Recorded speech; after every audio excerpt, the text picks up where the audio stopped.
Here are the stories shaping the world this morning and why they matter.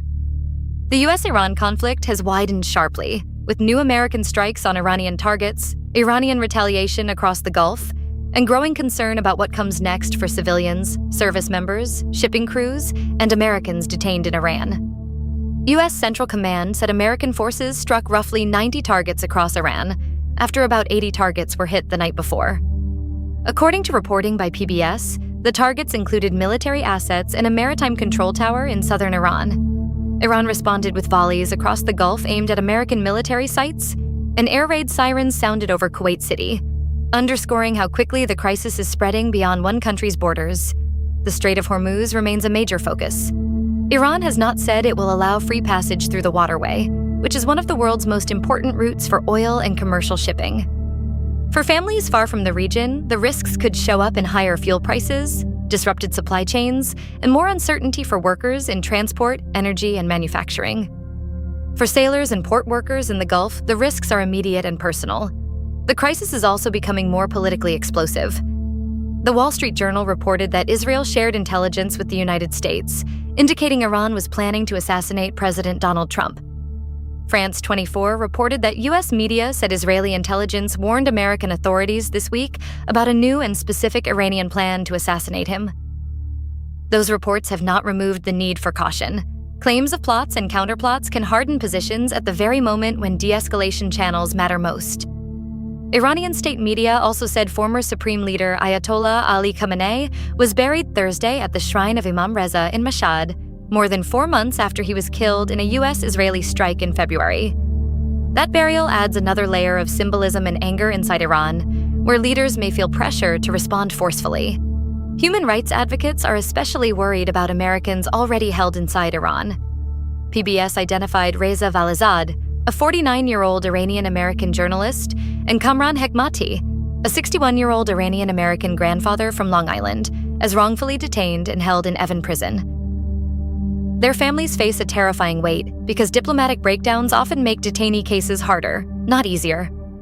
Even in a military crisis, the protection of civilians and prisoners remains a basic test of government responsibility.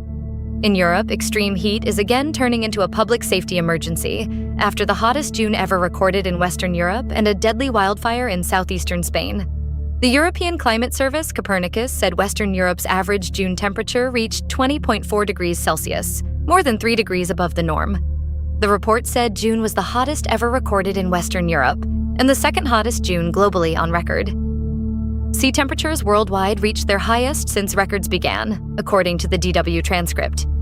These are not abstract numbers for people working outdoors, older residents without cooling, or families trying to keep children safe during prolonged heat.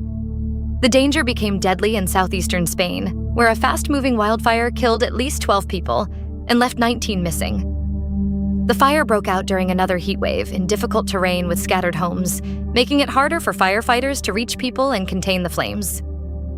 Authorities said hundreds of people were working to stop the fire's spread.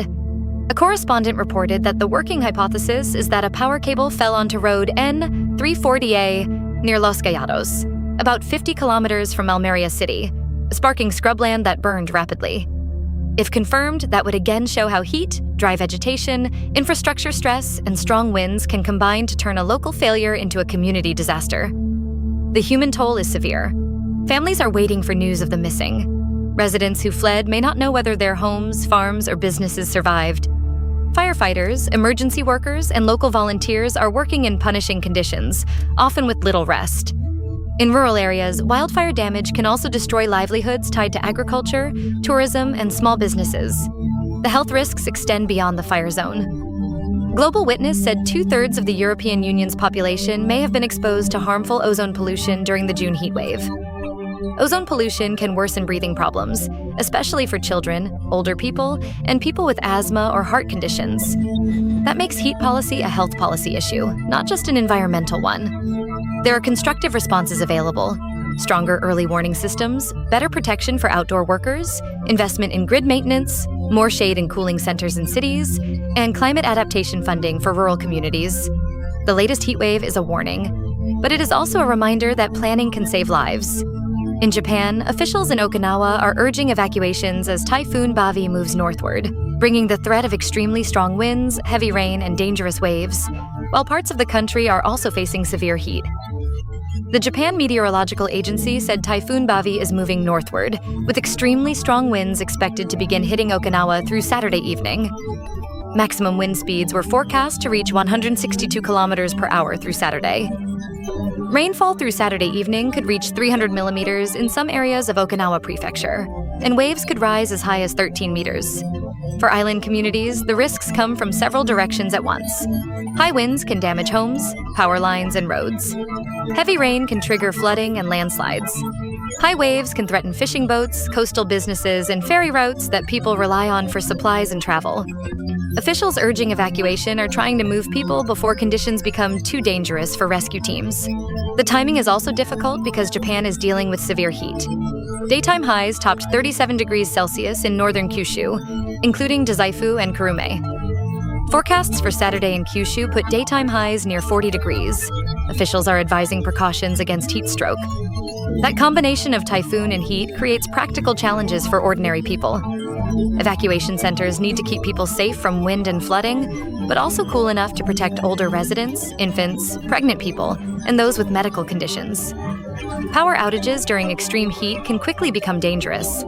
Workers restoring electricity, clearing roads, and checking on isolated residents also face heat stress. Japan has strong disaster preparedness systems, and local officials are leaning on those systems now. Early warnings, evacuation guidance, and public health advice. The key message is simple but important.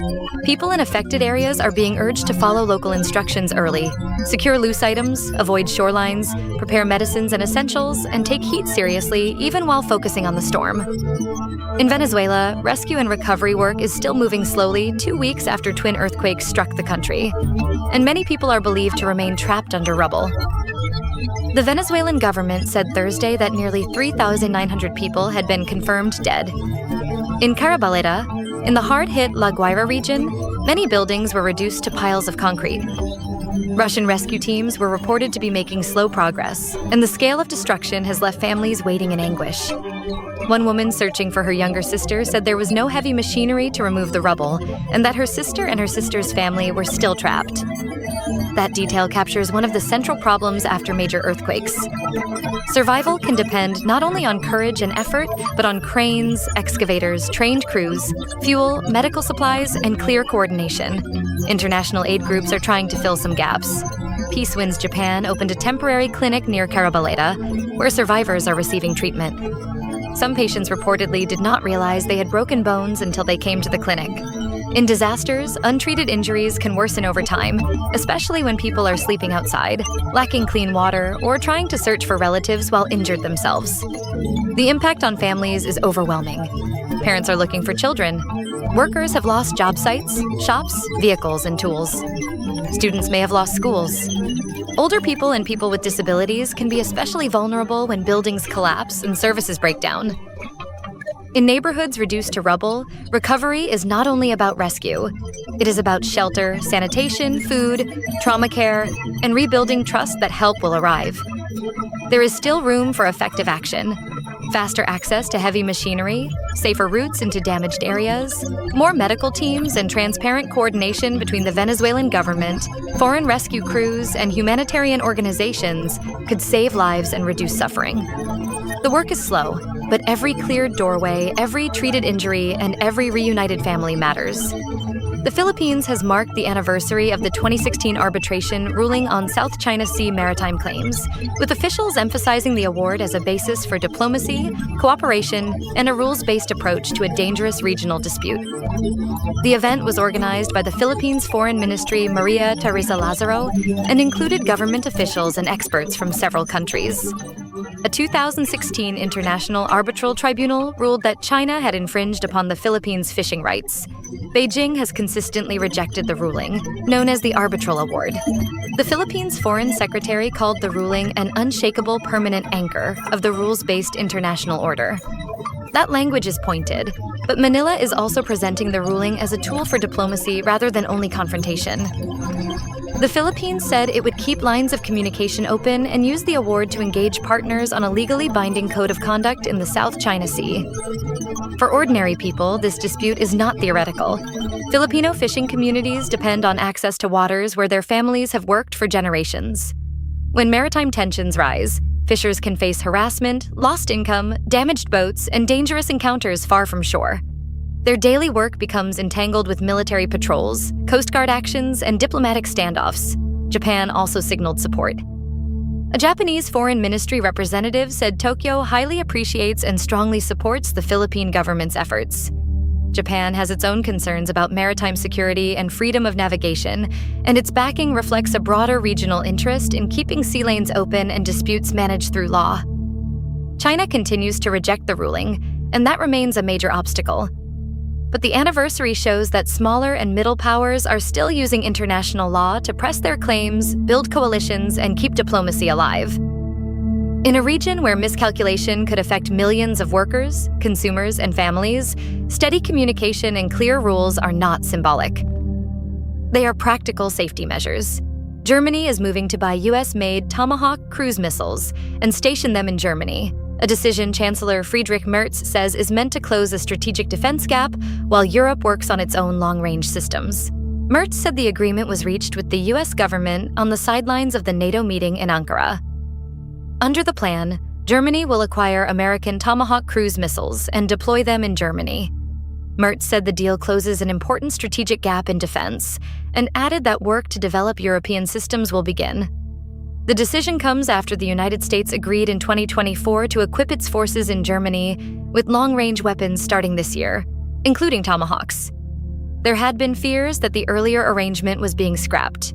In May, the Trump administration said it planned to cut the number of U.S. troops in Germany by about 5,000, adding to European concerns about how much the continent can rely on American military capacity over the long term. For Germany and NATO, the argument is deterrence. Leaders want to show that Europe can respond to long-range threats and that any attack would carry serious costs. For many citizens, however, the return of more long-range weapons to German soil raises understandable questions about escalation, democratic oversight, and public spending priorities. Defense decisions affect workers and families in direct ways. They shape national budgets, industrial jobs, military postings, local communities near bases, and the balance between security spending and social investment.